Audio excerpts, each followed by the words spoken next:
내 삶이 마음에 들지 않으니까 내 감정을 컨트롤할 수가 없더라고요. 그러다 보니까 그 가정이 어떻겠어요? 예수 믿고 살아가는 우리의 삶에 반전 같은 거 별로 없는 것 같아요. 소위 말하는 기도의 응답 같은 것도 잘 사는 사람들한테는 기도 응답이 잘 돼요. 우리 지하사택은 화장실이 없었어요. 요강 있잖아요. 요강을 집에 두고 우리 네 가족이 거기에 볼일을 보고 그 새벽기도 끝나면 그 요강 매일 계단 올라가서 공용 화장실에 이렇게 버리면서 그렇게 살았고, 장마가 지면 1층 창문에서 물이 흘러넘쳐서 지하사택이 침수되어지는, 이렇게 목회를 해보고 저렇게 목회를 해봐도 어떤 목회의 열매들이 저의 삶에는 맺히지 않더라고요.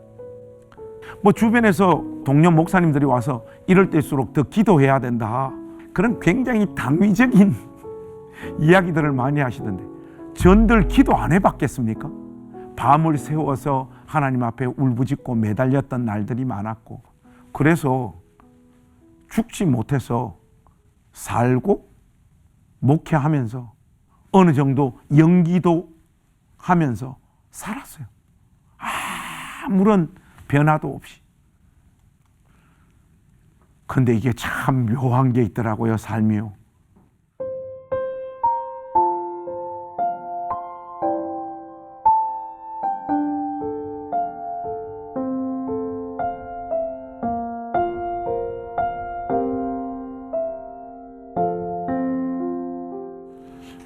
우리 자매님께서 주시는 어떤 질문들이 제 마음을 오히려 좀 대변하는 질문 같아요. 왜냐하면 제 인생이 좀 그랬습니다. 그리고 예수 믿고 사는 한 사람의 신자로서 제가 가졌던 평생의 신앙적인 고민이 그거였거든요. 저 같은 경우에는 전형적인 역기능 가정에서 이렇게 태어나서 자랐어요. 아버지가 한평생 알코올 중독, 노름 중독, 그리고 폭력 성향도 강하셨고, 저는 결혼해서 우리 집사람하고 같이 살면서 방 2칸에 처음 살아봤어요. 또 아버지가 돈을 안 버셨기 때문에 어머니께서 가정 경제를 책임지셨거든요. 그래서 시장에 새벽부터 가셔서 나물 팔고 고래고기 장사하고 그러면서 가정 경제를 어머니께서 책임지셨는데, 그리고 일 마치고 저녁이 돼서 집으로 돌아오면 우리 아버지는 하루 종일 바깥에서 술 드시고 이제 노름하시고, 그리고 하루 일과를 마치고 이렇게 집으로 오셔야 되는데 같이 술 마시고 노름하던 아저씨들을 우리 집으로 데리고 오셨어요. 그러다 보니까 우리 집은 뭐 1년 365일 중에 국정 공휴일 빼고 한 300일 이상은 항상 우리 집 그 단칸방에서 새벽 1시, 2시까지는 항상 노름판이 벌어졌어요.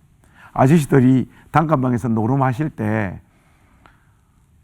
그냥 노름하시는 거 아니잖아요. 술 마시고 담배 피고, 학교 끝나고 저는 집으로 돌아오고 어머니는 시장에서 일하시다가 집에 돌아오면 방에 들어가서 밥 먹을 공간, 누워서 편히 쉴 공간도 없었어요. 그래서 어머니하고 저는 부엌에서 밥을 먹는 둥 마는 둥 하고, 우리 집 이 단칸방 왼쪽 구석에 보면 책상이 하나 있었어요.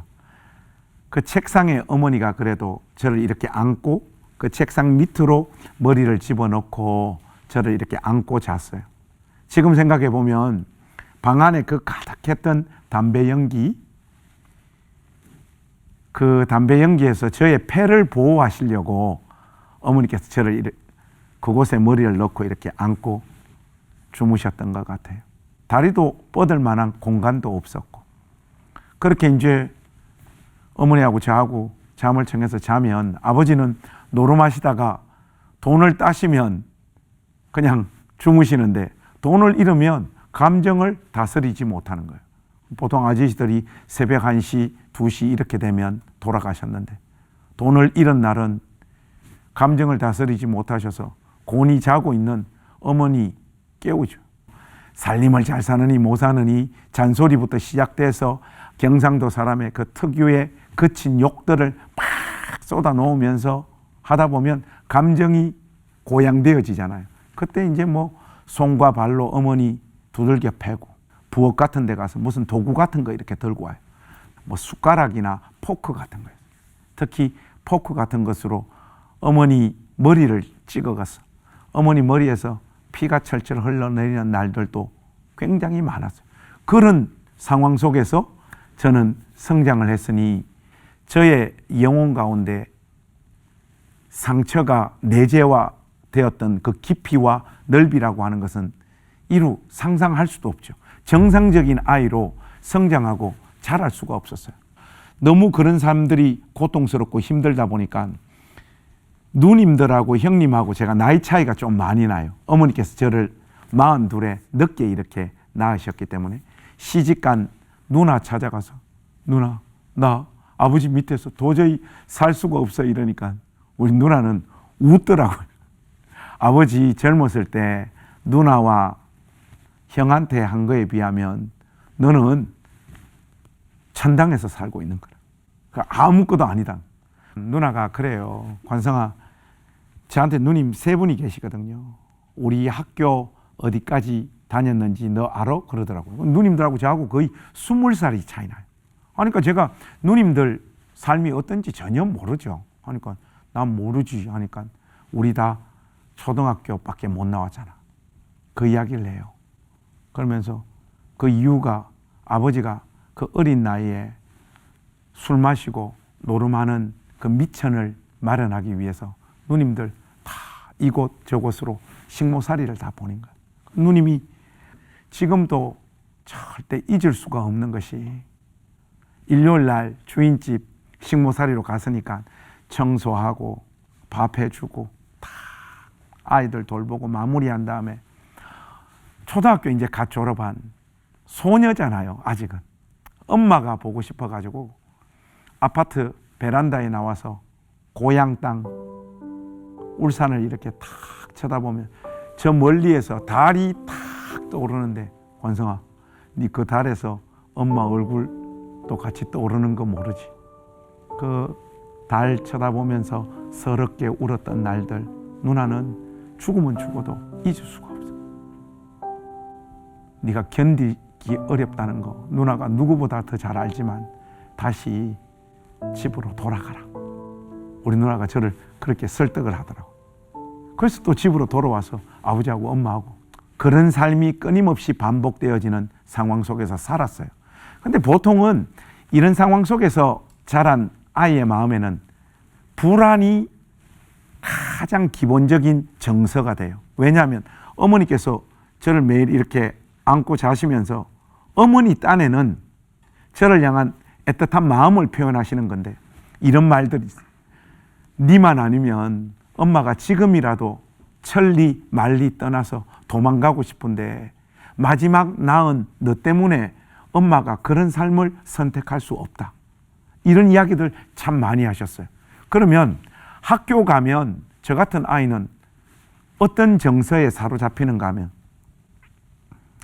내가 학교에 와 있는 동안 엄마가 혹시 멀리 도망가 버리는 것은 아닐까 하는 그 두려움에 선생님의 어떤 설명이라든지 학교에서 진행되어지는 어떤 교과 프로그램에 집중할 수가 없는 거예요. 눈은 떠서 앞을 쳐다보고 있지만은 저를 다 지배하고 있는 그 불안, 또 이 의식은 덜 긴장, 공포, 오늘 하루는 또 어떤 일이 벌어지게 될까, 이런 것들 때문에 뭐 학업에 집중할 수도 없었고, 그리고 통상적으로 이런 엮이는 과정 속에서 자란 아이가 겪어야 되었던 일반적인 삶들 있잖아요. 뭐 학교 끝나고 친구들하고 백화점 같은 데 가서 메이크업, 운동화, 옷 같은 거 훔치고 돈도 훔치고 그냥 이런 삶들이 그냥 저 삶에는 계속해서 반복되어졌어요. 이런 삶이 멈추어지지 않더라고요. 그러다가 한 번은 제가 울산에 있었던 그 큰 슈퍼마켓에 테니스 가방 같은 거 가지고 들어가서 초콜릿을 몇백 개 이렇게 한쪽 라인에 있었던 걸 다 이렇게 털어서 훔쳐 나오다가 현장범으로 붙잡혔어요. 그래서 경찰서 넘어갔는데 나이가 어리고 초범이고 또 뭐 주인 아저씨도 좋게 이렇게 봐주셔서 훈방 조치되어졌어요. 그때 이제 우리 형님이 거칠게 인생을 사셨던 분인데 저를 데리고 제가 성장하고 자랐던 동네 우물가로 저를 이렇게 데리고 가서 옷을 다 벗으라 하더라고요. 옷을 다 벗으니까 온갖 욕들을 하면서 막 훈계를 하시는. 그러니까 형님의 마음은 그런 거였어요. 이러다가는 하나밖에 남지 않은 내 동생도 나하고 똑같은 삶을 살 수밖에 없다. 자기가 자기 인생을 제대로 살지 못하는 형이지만 동생은 자기처럼 사는 걸 형님은 원치 않았던 거죠. 그러다 보니까 옷을 다 벗기고 동네 우물가에서 물을 한 바가지 길러 올리더만 그 물을 저의 몸에 이렇게 뿌리더라고. 안 그래도 추운데 맨몸에 몸에 물이 닿으니까 더 춥잖아요. 전깃줄 같은 거 그걸 손에 감더니 그거 가지고 엄청 두들겨 패는 거예요. 욕도 하고 훈계도 하고 하면서 몇 시간을 두들겨 패더니 형님 입에서 한 말이 제 인생을 바꿨어요.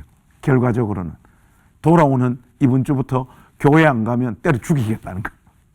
우리 집에는 아무도 예수 믿는 사람이 없었는데 갑자기 나보고 교회를 가라고 하니까 굉장히 그게 저한테는 뜬금없는 일처럼 다가왔어요. 형님은 이제 뭐 깡패였죠. 중학교 2학년 때 가출해서 이곳저곳에서 험하게 인생을 살았고 그 형님이 제가 형님처럼 사는 거는 형님이 원치 않았던 거예요. 그렇게 저를 두들겨 패고 혼내시더니 교회를 가라는 거예요. 나보고 왜 교회를 가라고 하냐 이해를 할 수 없었는데 훗날 이렇게 알아보니까 우리 형님이 같이 이렇게 어울려서 있던 사람들한테 내 동생 저거 좀 있으면 몸에 그림 그리고 나하고 똑같은 전철을 밟아서 나하고 똑같이 이렇게 살 수밖에 없을 것 같은데 내 동생 저거 어떻게 하면 좋냐 그 동료 건달들한테 그렇게 이야기를 했던 것 같아요. 하니까 우리 형님 친구들이 그럼 네 동생 교회 한번 보내봐라 이렇게 된 거예요. 그래서 형님이 저보고 교회를 가라고 해서 안 갈 수가 없잖아요. 안 가면 형님한테 또 두들겨 맞고 혼나야 되니까.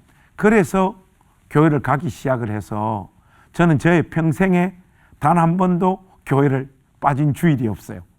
그렇게 이제 교회를 갔는데 교회를 가니까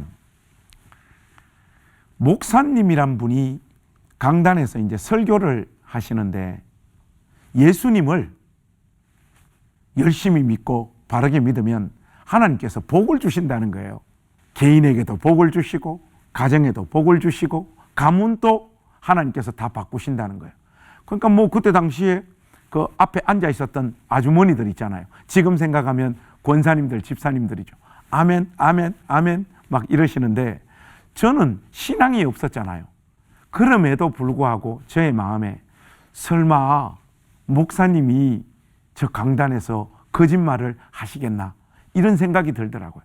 그때부터 저도 제가 처했던 이런 지긋지긋한 이 환경, 매일 아버지가 어머니 두들겨 패고 밥 먹다가 상 엎어버리고 가정에 대한 어떤 책임도 지지 않고 그런 열악한 환경 속에서 사는 것이 저도 늘 마음에 들지 않았고 그 삶 자체가 저에게는 공포 그 자체였기 때문에 진짜 예수님만 열심히 믿으면 하나님께서 이 현실을 다 바꾸시나 하는 그 마음에 저는 우리 고향교회 역사상 신앙생활 제일 열심히 하는 애로 완전 돌변해 버렸어요. 저는 중고등학교 시절 지나는 동안 새벽기도 한번 빠져본 날이 없습니다.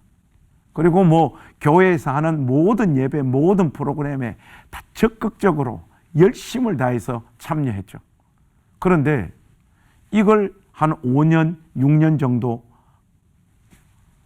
했음에도 불구하고 기독교 신앙이 우리 가정이나 내 삶에 실질적인 어떤 영향을 미쳐서 우리 가정을 바꾼다든지 내 삶을 바꾼다든지 하는 일들이 없더라고요. 쉽게 말해서 뭐 복 받는다 하는데 복 받는 현실이 없더라고요.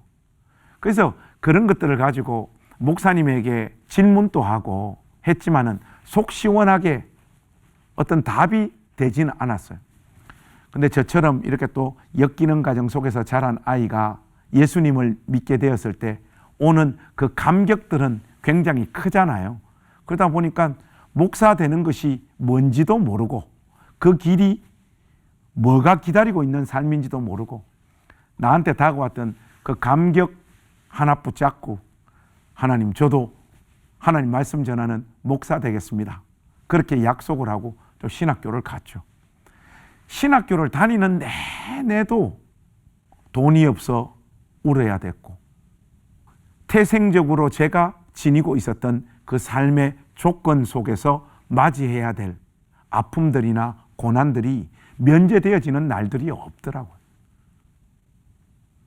그래서 그 시간들을 그렇게 지났고 우리 집 사람이 저보고 별명을 하나 지어줬는데 당신은 타잔 같다고 이러더라고요. 왜 타잔이냐 하니까 타잔은 무지갯빛 팬티 한 장밖에 없잖아. 근데 그런 저를 우리 집 사람은 뭘 믿고 자기 인생을 맡겼는지 몰라요. 근데 저도 예수님을 안 믿는 가정 속에서 성장했고 우리 집 사람도 안 믿는 집안 출신이거든요. 그래서 뭐 이렇게 만나서 영국 가서 잠깐 공부를 하고 돌아왔는데 이제 목사로서 어떤 역할들을 하고 살아야 되잖아요. 그러다 보니까 우리 집 사람이나 저나 가지고 있었던 그 삶의 조건 가운데 선택할 수 있는 방법은 교회를 개척하는 것밖에 없더라고요. 그래서 학원 교실을 하나 이렇게 빌려가지고 뒤에 15,000원짜리 십자가 하나 걸고 그렇게 교회 개척을 시작을 했어요. 막 기도할 때 저의 마음도 우리 사람 마음도 뜨거웠고 하나님께서 이 개척교회 가운데 하나님께서 일하실 것 같은 그런 기대, 또 막 기도할 때 전통적으로 우리 마음 가운데 오는 은혜들이 있잖아요. 그 은혜의 힘을 붙잡고 우리 사람하고 저하고 기대를 가지며 교회를 개척을 했어요. 그런데 그런 기대, 소망들이 판판이 다 부서지더라고요. 개척을 해서 좋은 날이 없더라고요. 개척 시작할 때도 거의 경제적으로 어려운 상황이었는데 개척교회를 한 5, 6년 하고 나니까 진짜 거지가 되는 상황 속으로 떠밀리더라고요, 삶이. 우리 사람하고 저하고 길바닥에 아이들 데리고 내 앉아야 되는 상황까지 떠밀려 오더라고요. 저는 개척교회에서 딱 한 가지를 배웠어요. 뭔가 하니까 내 안에 자리 잡고 있었던 상처들이 있을 거 아니에요. 이런 환경 속에서 자랐기 때문에 이런 상처와 이렇게 삐뚤어진 어떤 정서들, 이런 것들이 목사라고 하는 타이틀로 누르고 있었다는 것을 알게 됐어요. 이런 사람들이 끊임없이 펼쳐지니까 저의 진짜 모습들이 막 뿜어져 나오더라고요. 어렵고 공고한 개척교회 현실 속에서도 우리 집 사람은 참 좋은 사람이에요. 잘 견디고 저를 다독거리며 교회며 가정을 책임지면서 잘 갔는데 저는 그게 안 되더라고요. 어렸을 때부터 받았던 그 상처, 또 삐뚤어진 어떤 인성들이 목사라고 하는 타이틀을 뚫고 와가지고 막 우리 집 사람이나 애들한테 얼마나 많은 상처를 안겼는지 몰라요. 그러니까 쉽게 말해서 아버지하고 저의 차이는 놀이터만 달라진 것밖에 없어요. 우리 아버지는 술 마시고 노름하는 현장에서 아버지 성격대로 사신 거고, 저는 개척교회를 하면서 아버지와 똑같은 모습들을 뿜어내면서 교회에서는 목사니까 우아하게 연기하면서 또 목사라고 하는 이 타이틀로 저의 삶을 컨트롤하면서 지냈지만 저의 모습을 가장 자연스럽게 펼쳐 보이는 가정에서는 애들이나 우리 집 사람에게 정말 못할 말들, 못할 행동들 엄청나게 많이 하고 살았어요. 쉽게 말해서 내 삶이 마음에 들지 않으니까 내 감정을 컨트롤할 수가 없더라고요. 그러다 보니까 그 가정이 어떻게 했어요? 그 삶을 견뎌야 됐던 우리 아이들이나 우리 집사람은 말로 이루 다 할 수 없는 어려움들, 상처들, 그리고 저라고 하는 괴물을 또 견뎌야 되는 날들이 펼쳐지더라고요. 거기다가 경제적인 어려움들이 떠밀려 오니까 이건 뭐 감당할 수가 없는 거예요. 그때 지금 우리 자매님이 저에게 주신 그 질문들 있잖아요. 그 질문들, 저에게도 똑같은 고민들이 찾아오더라고요. 아니, 예수 믿고 주님을 위해서 이렇게 열심히 살았고 내 청춘의 시간을 주님을 위해서 이렇게 다 쏟아 부었는데도 불구하고 왜 하나님은 내 삶 가운데 당신의 은혜라든지 능력을 조금도 베풀어 주시지 않는가 하는 이 실존적인 고민들이 본격적으로 저를 찾아오더라고요. 뭐 주변에서 뭐 동료들 또 동료 목사님들이 와서 이럴 때일수록 더 기도해야 된다, 하나님 앞에 엎드려야 된다, 그런 굉장히 당위적인 이야기들을 많이 하시던데 전들 기도 안 해봤겠습니까? 밤을 새워서 하나님 앞에 울부짖고 매달렸던 날들이 많았고 밥을 굶으면서 금식하며 하나님 앞에 매달렸던 날들이 얼마나 많았겠어요. 그럼에도 불구하고 아무런 현실이 바뀌어지지 않고 내 내면에서 일어나는 어떤 갈등들과 고통들이 전혀 변화되어지지 않는 그 현실이 노출되어지니까 괴로운 거잖아요. 그러다 보니까 저를 찾아와서 전통적인 어떤 기독교 신앙을 가지고 충고하는, 이래야 된다, 저래야 된다, 이럴 때일수록 더욱더 인내해야 된다, 기도해야 된다, 이런 이야기들이 오히려 더 상처가 되더라고요. 네가 내 현실을 아냐고, 내가 하나님 앞에서 얼마나 분투하고 하나님 앞에 매달리며 은혜를 간구했는지 네가 그걸 다 아냐고 하는, 오히려 그런 질문들이 내 안에서 막 사람들을 향해서나 나에게 당위적인 이야기를 가지고 충고하는 사람들을 향해서 오히려 이렇게 뿜어지더라고요. 그래서 저희 집사람하고 저는 결국 저의 선택이었죠. 그 개척교회를 포기를 했어요. 더 이상 견딜 수가 없어서.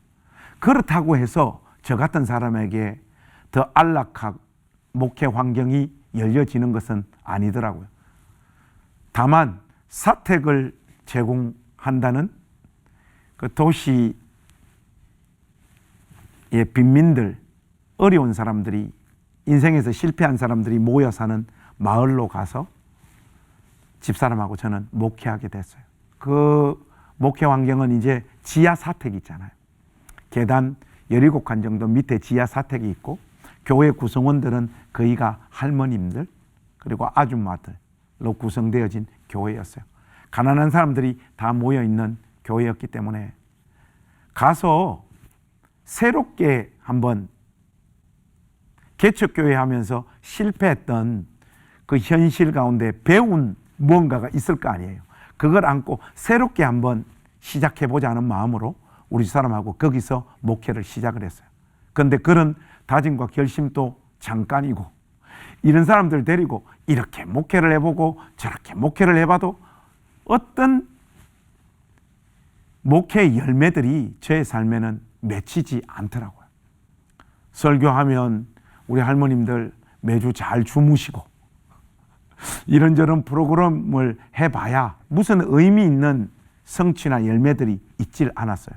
더군다나 우리 지하사택은 꽤 깊은 지하사택이었기 때문에 화장실이 없었어요. 그래서 우리 네 가족은 국리 끝에 요강 있잖아요. 요강을 집에 두고 우리 네 가족이 거기에 볼일을 보고 그 새벽기도 끝나면 그 요강 매일 계단 올라가서 공용 화장실에 이렇게 버리면서 그렇게 살았고, 또 장마가 지면 1층 창문에서 물이 흘러넘쳐서 지하 사택이 침수되어지는 이런 일들이 막 벌어져서 노심초사하면서 우리 집사람하고 1층 창문에서 흘러넘치는 그 물을 막아야 됐고, 현관 바닥에서 샘솟아 올라오는 물들은 실시간으로 퍼내지 않으면 사택이 다 침수되니까 다라이 같은 거 옆에 갖다 대고 새벽까지 그 다라이에 물을 퍼담아서 화장실로 버리면서 그 버텨야 됐던 날들, 지금 생각하니까 되게 슬프네요. 그리고 아침에 일어나면 우리 지하사택은 다 곰팡이로 아침부터 다 도배가 됐어요. 그럼 우리 사람이 새벽 기도 끝나고 제일 먼저 하는 일이 걸레 4-5개 빨아가지고 아침에 방과 거실 곰팡이를 닦으면서 하루를 시작했어요. 애들이 폐렴을 달고 살고 끊임없는 그 삶이 반복되어지더라고요. 어떤 의미에서 개척교회 시절보다 더 어려워요. 그러다 보니까 여기 와서도 저의 마음에 하나님을 향해서, 하나님, 예수 믿고 살아서 좋은 게 뭐예요? 하나님 앞에 도움을 간구했을 때 하나님은 내 인생 가운데 어떤 도움을 주셨습니까? 어떤 은혜를 주셨습니까? 이 탄식, 이 고민이 저의 기도의 전부였어요. 그리고 이 문제가 저 안에서는 해결이 안 되더라고요. 책을 읽고 상담을 받아보고 대화를 나누어도 이 문제에 대한 답을 해결할 수가 없었어요. 그런데 이 상황에 제일 더 사람을 미치게 만드는 게 뭔가 하니까, 내가 예수님을 믿고 있는 이 신앙이 내 의지로 포기가 안 되는 거예요. 이 실존 사이에 끼어 있는 내 현실이 정말 미치겠더라고요. 나는 예수님을 믿고 있고 그분을 향하여 끊임없이 도움을 요청하고 있음에도 불구하고 현실은 아무것도 달라지지 않는데, 이 신앙이 포기되어지지 않는 그 현실에 내 삶이 딱 놓여있는, 이게 정말 사람을 더 미치게 만들어요. 의지를 동원해서 이 기독교 신앙을 과감하게 버리고 싶은데 그게 안 되는 거예요. 그게 체면 때문인지 내 가운데 신락같이 남아있는 믿음 때문인지는 몰라도 그 포지션, 그 신앙의 자리를 이탈할 수 없는 내 자신의 모습이 너무 괴롭더라고요. 그래서 죽지 못해서 살고 목회하면서 어느 정도 연기도 하면서 살았어요. 아무런 변화도 없이. 근데 참 목회를 해보니까 참 재미나는 현실이 찾아와요. 저같이 이런 형편에 놓여 있는 목회자에게 꼭 도움을 요청하는 사람들이 많아요. 그 좀 나보다 잘 돼 있고 넉넉한 분들 찾아가면 좋겠는데 꼭 저 같은 사람들을 찾아와서 목사님, 살 방법이 없어요. 돈이 하나도 없어요. 저는 어떻게 해요? 하나님 앞에 기도해도 하나님께서 전혀 저 삶에 어떤 도움을 주시지 않아요. 이런 상담을 하는 사람, 이런 고민을 안고 찾아오는 사람들이 제 삶에 너무너무 많았어요. 그런데 이런 사람들이 찾아와서 이런 고민들을 토로할 때 저 가운데 어떤 현상들이 나타나는가? 숨을 못 쉬겠는 거예요. 숨을 쉴 수가 없는 거예요. 왜냐하니까 저의 평생, 또 어떤 의미에서는 목회하면서부터 아무것도 달라지지 않은 내 삶과 인생을 지나면서 특히 돈이 없어서 서럽게 울어야 됐던 날들, 그런 삶으로 점철된 내 인생이었기 때문에 어떤 의미에서 저의 세포 하나하나에 돈이 없이 사는 그 삶이 안기는 공포와 두려움, 상처, 아픔들이 하나하나 다 새겨져 있다 보니까 이런 사람들이 찾아와서 목사님, 살 방법이 없어요. 돈이 없어요. 이제 파산해야 돼요. 저는 어떻게 해야 돼요?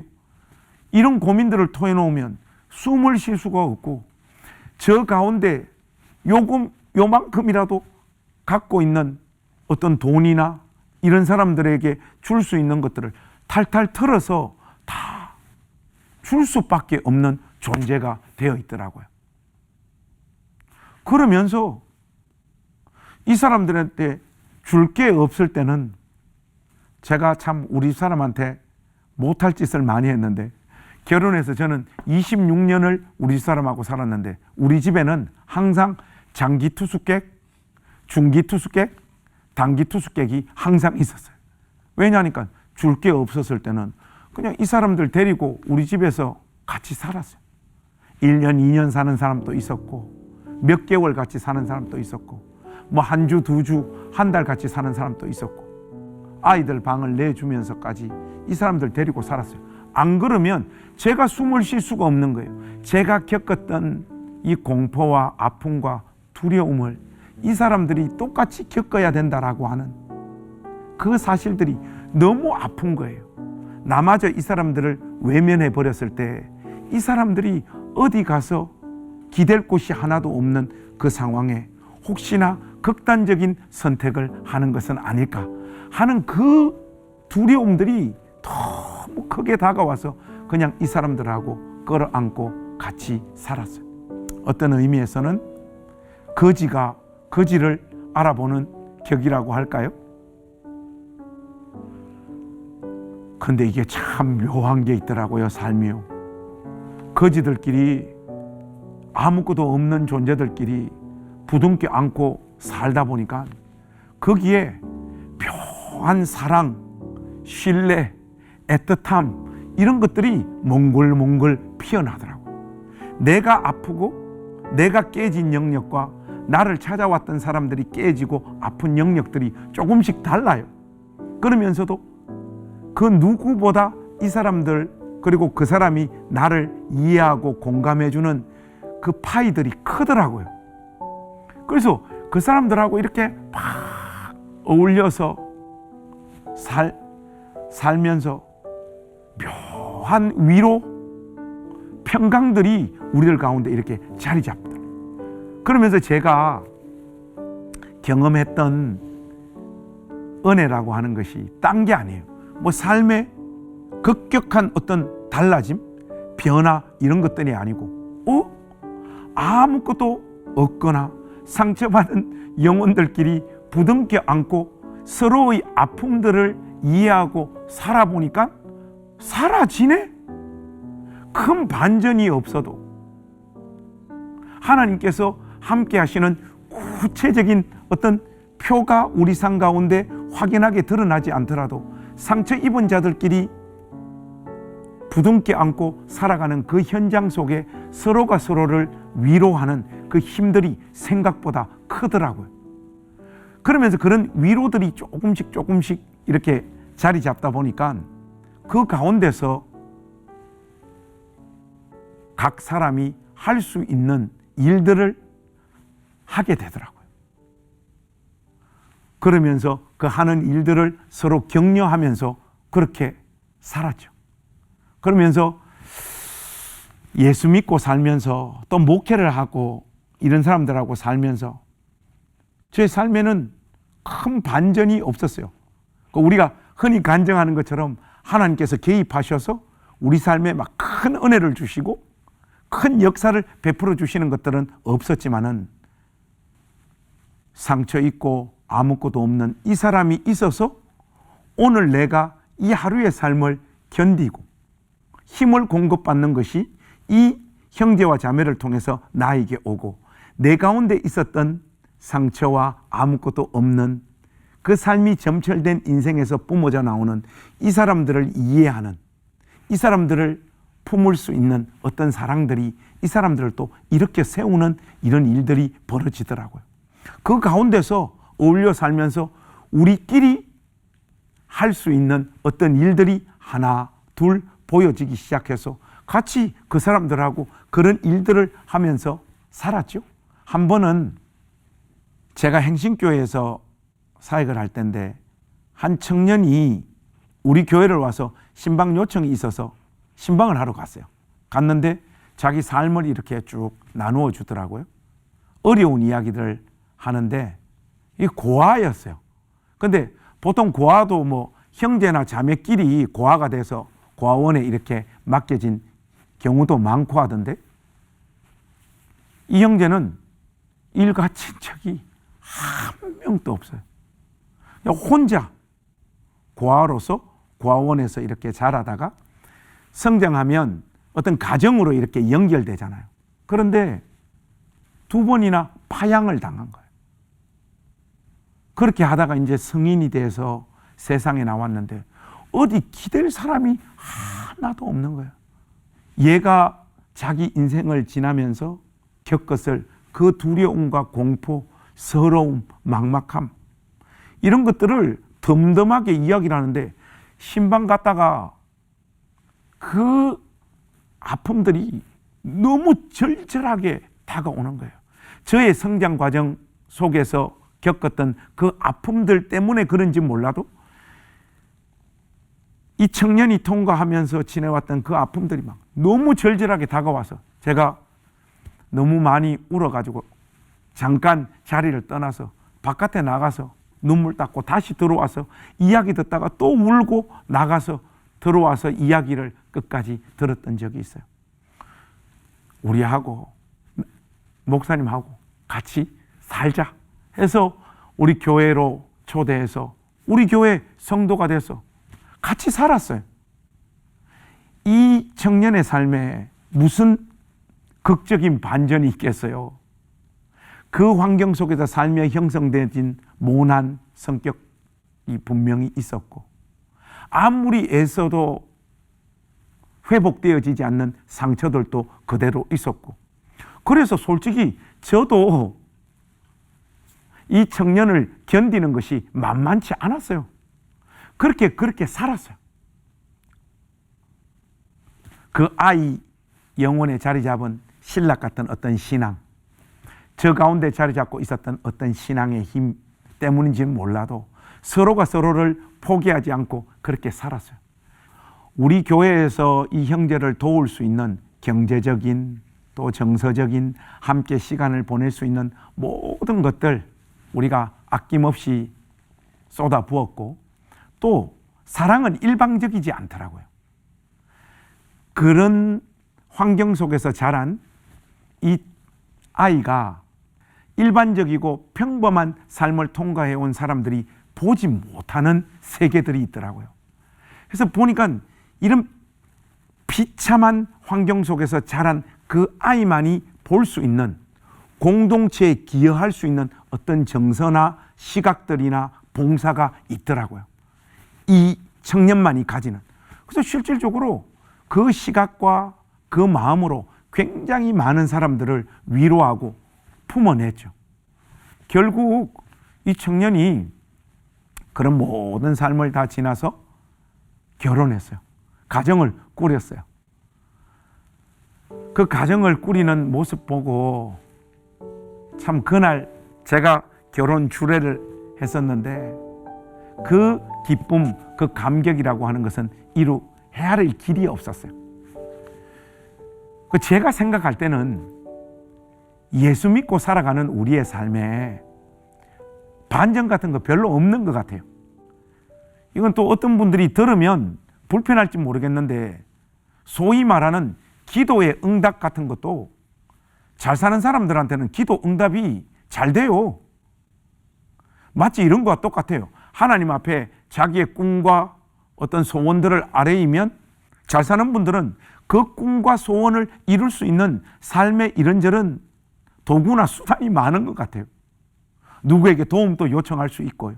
이런 것들을 통해서 자기의 꿈과 소원들이 쉽게 이루어지고, 이루어진 그 상황을 가지고 하나님께서 나의 꿈을 이렇게 이루어 주셨습니다 하는 이런 어떤 단계, 이런 어떤 신앙적인 체계들이 보여주다 보니까, 이야, 잘 사는 사람들, 부자들은 기도 응답도 잘 되네 하는 마음들이 있어요.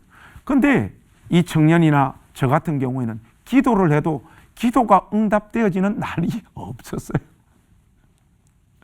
그래서 고스란히 우리가 안고 있는 그 삶의 조건 가운데 그냥 부둥켜 안고 살았고, 이 청년이 결혼하는 그 모습들, 그리고 가정을 꾸려서 꾸역꾸역 자기 삶을 사는 그 모습을 보면서 희미하게나마 저 가운데 이런 생각이 들더라고요.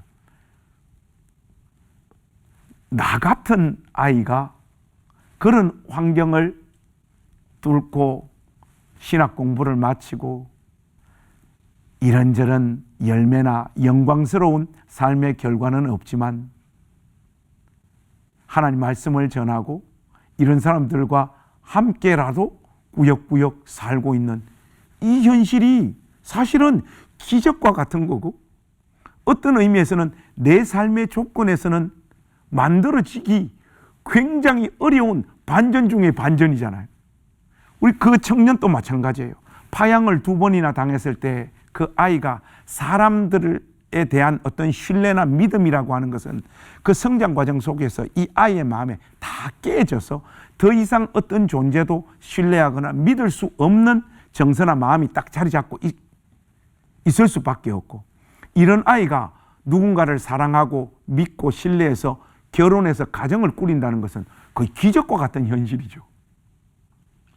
그런데 그 아이가 그 결혼해서 가정을 꾸리고 사는 그 현실들을 이렇게 딱 보면서 우리의 삶에 예수 믿고 살아온 이 시간들 속에서 만들어 놓고 있는 반전이라든지 하나님의 은혜라고 하는 것이 사실은 긴 시간 속에서 내가 감각하거나 느끼거나 알지 못하는 가운데 조금씩 축적되어지고 쌓여져서 내 삶의 조건 가운데서는 만들어질 수 없는 자리로 하나님께서 우리의 삶을 이렇게 조금씩 인도해 가시는 것이 예수 믿고 사는 나의 영광이고 하나님께서 내 삶 가운데 베풀어 주시는 은혜가 아닐까, 이런 자각들을 조금씩 하게 된 거죠.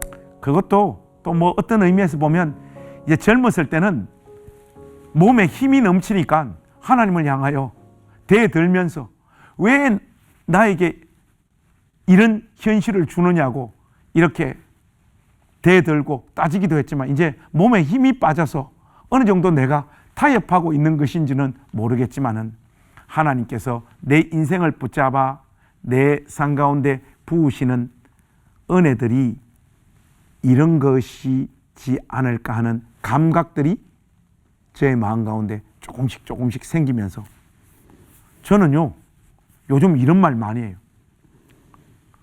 반전 없으면 어떠냐.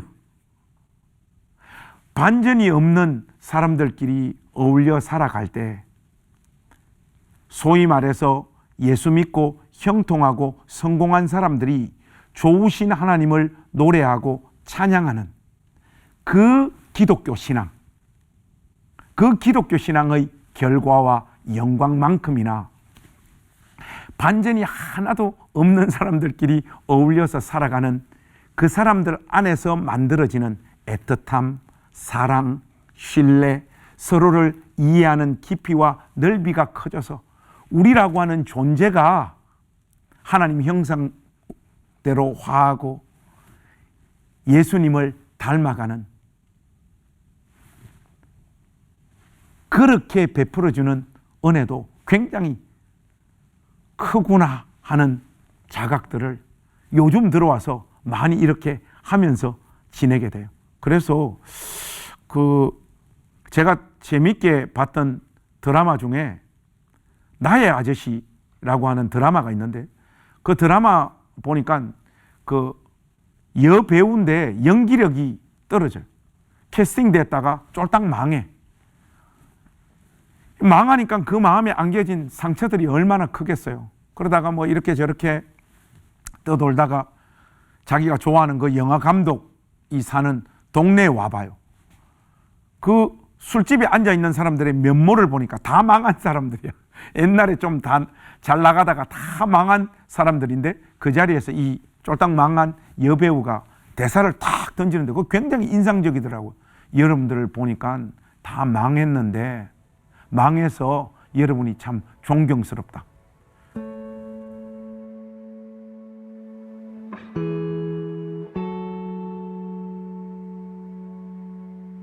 망했는데 아무것도 아닌 것처럼 웃으면서 자기 인생을 사는 모습을 보니까 너무 존경스럽고, 망해도 되는구나. 내 삶에 영광스러운 삶의 결과가 없어도 되는구나. 그것이 내 인생을 사는데 아무런 장애나 방해가 되지 않는 거구나 하는 대사를 툭 던지는데 굉장히 의미 있게 제 마음 가운데 이렇게 콕 다가오더라고요. 스탠리 하월스라고 하는 신학자가 있는데, 그 신학자가 한나의 아이라고 하는 책에서 보면 그리스도인의 삶을 이렇게 규정을 해요. 답이 없는 삶을 살아가는 것을 배우는 것. 그것이 예수 믿는 신자의 삶이라고 해요.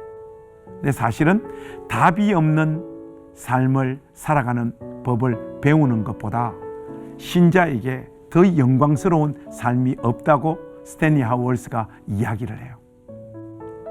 우리가 예측할 수 없는 자리, 내가 꿈꾸고 소망하는 결과가 예수 믿음으로 말미암아 주어지지 않더라도 그 안에 그 삶을 빚으시고 인도하셔서 하나님의 영광의 찬송이 되게 하는 그 자리로 이끄시는 하나님의 손길을 우리 자매님 맛보시는 인생이 되셨으면 좋겠다. 이런 말씀 좀 드리고 싶습니다.